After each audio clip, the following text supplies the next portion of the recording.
Everyone, welcome to सरल bye नीलम। मेरा नाम नीलम भाटिया है और आज के इस वीडियो में हम लोग डॉक्ट्राइन ऑफ लैचेस के बारे में पढ़ेंगे। तो ये 17th वीडियो है ऑफ 100 वीडियो सीरीज जो इस चैनल पर आपके लिए चलाई जा रही है, जहां हम वो कॉन्सेप्ट्स ऑफ पॉलिटी कर रहे हैं जो ऑफन इग्नोर्ड हैं। तो आज का जो ये कॉन्सेप्ट है, it is one of the judicial doctrines. और इसका प्राइमरी पर्पस ये है कि जो इंसान अपने राइट्स को लेकर विजिलेंट नहीं है, जो अपने राइट्स को लेकर अवेयर नहीं है और उसे टाइम से एक्सरसाइज नहीं कर रहे हैं, उनको उन राइट्स को एंजॉय नहीं करने दिया जाना चाहिए।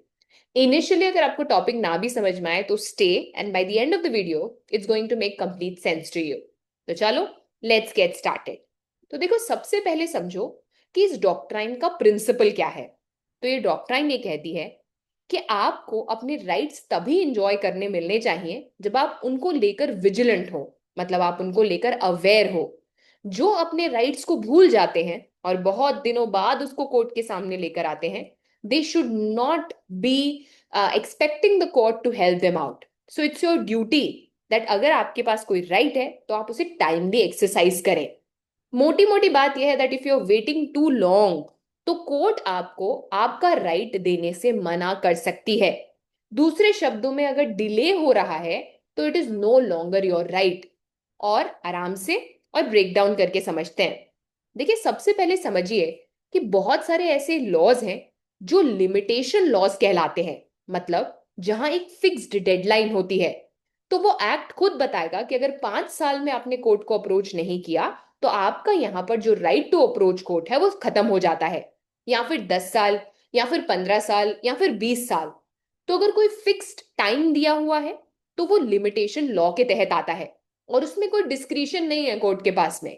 अगर आप 5 साल के बाद गए और अगर वो लिमिटेशन लॉ के तहत आता है तो वो कैंसिल हो जाएगा, उसमें आपके पास कोई ऑप्शन नहीं होता। 5 साल, 10 साल, 15 साल, what ever is mentioned. But latches इस तरह से काम नहीं करता। Latches actually is more flexible. कैसे? जब कोई केस कोर्ट के पास जाता है तो कोर्ट यहां पर आपसे दो सवाल करती है। अगर आपने डिले किया तो क्यों किया? क्या आपका डिले जस्टिफाइड था? कोई रीजन था जो आप जस्टिफाई कर सकते हैं? अगर कोर्ट को लगता है कि जो आपने रीजन दिया वो रीजनेबल नहीं है और आपकी डिले की वजह से अगर अब इस पर कोई एक्शन लिया जाएगा तो किसी और को हार्म होगा, अगर ये दोनों बातें प्रूव हो जाती हैं कि एक, आपने अनरीजनेबल डिले किया, और दूसरा, या फिर आपके एक्शन की वजह से अब अगर आपको आपका राइट दिया जाएगा तो किसी और को उससे नुकसान हो सकता है, तो आप इतना लेट कोर्ट के पास गए कि मीनवाइल सिचुएशन चेंज हो चुकी है और अगर कोर्ट अब कोई जजमेंट देता है तो किसी और के साथ अन्याय होगा। Basically what I am trying to say is कि लैचेस के तहत ये सवाल पूछने के बाद कोई डिसीजन लिया जाता है तो कोई फिक्स्ड टाइमलाइन नहीं है। इन दोनों सवालों के बेसिस पे डिसीजन लिया जाता है, इसीलिए हम इसे ज्यादा फ्लेक्सिबल मानते हैं। चलो एक एग्जाम्पल लेते हैं, एनालॉजी समझ लेते हैं। मान लीजिए आप एक बस स्टॉप पे खड़े हैं और आपके पास एक वैलिड बस टिकट है, ये आपका राइट है। तो आपके पास बस टिकट बिल्कुल है, पर बस आती है, आप वेट करते रहते हैं, आप फोन पर बात करते रहते हैं और आप टाइम पर बस पर नहीं चढ़ते और बस चली जाती है। अब इवन दो आपके पास टिकट है, उसका कोई काम ही नहीं है, बिकॉज आपने बहुत ज्यादा समय तक वेट कर लिया और अब बस निकल गई, अब चिड़िया चुग गई खेत।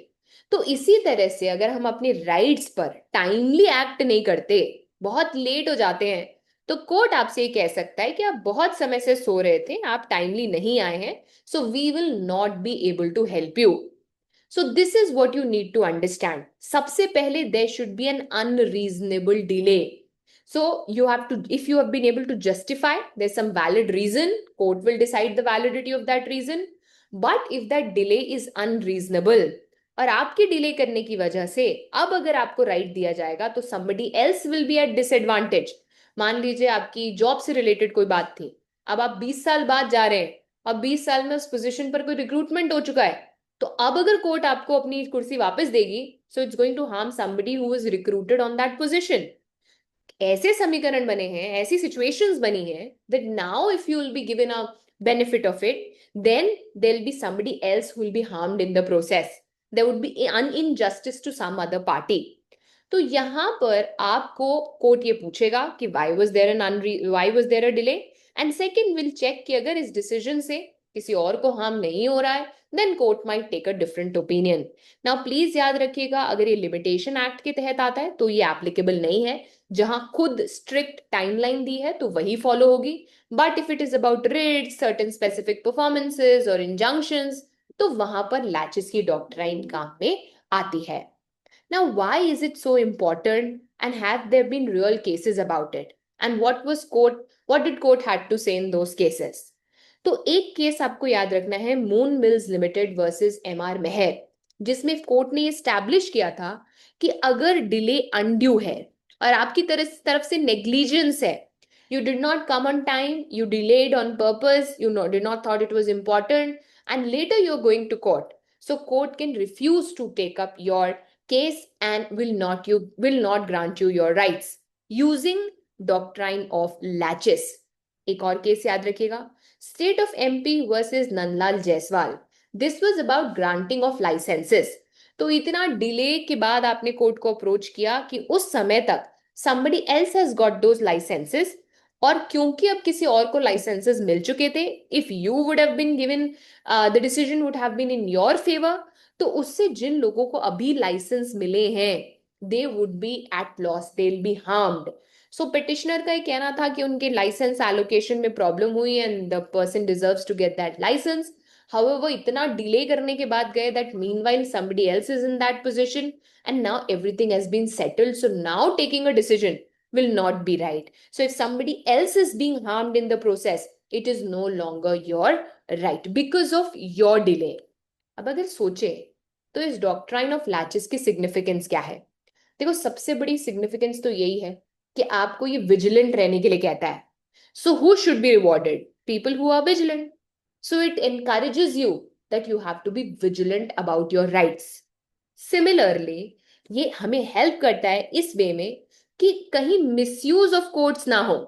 आप तो अपनी कन्वीनियंस के हिसाब से भूल गए and suddenly you wake up, already इतनी पेंडेंसी ऑफ केसेस है, now suddenly you're going to court, so you are using court as per your advantage, which should not be permitted. And third, अगर अब आपके favour में decision लिया गया, somebody else will be harmed in that process, तो उनके against, उनके लिए ये गलत होगा because of your delayed litigation.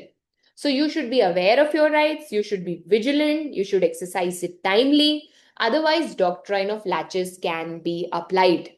अगर आपको वीडियो समझ में आया तो वो भी बताएंगे, अगर कोई क्वेश्चन है वीडियो से रिलेटेड तो वो भी बताएंगे, अटेंडेंस भी लगा देंगे, और अगर कोई टॉपिक चाहते हैं कि मैं पढ़ाऊं तो वो भी यहाँ पर बता देंगे। बाय द वे, इस वीडियो के नीचे एक टेलीग्राम चैनल लिंक्ड है, आप उसे ज्वाइन कर लीजिए and I do share some important articles and content there, वो भी आपके लिए यूजफुल रहेगा। So all the very best, take care and I will see you in the next video.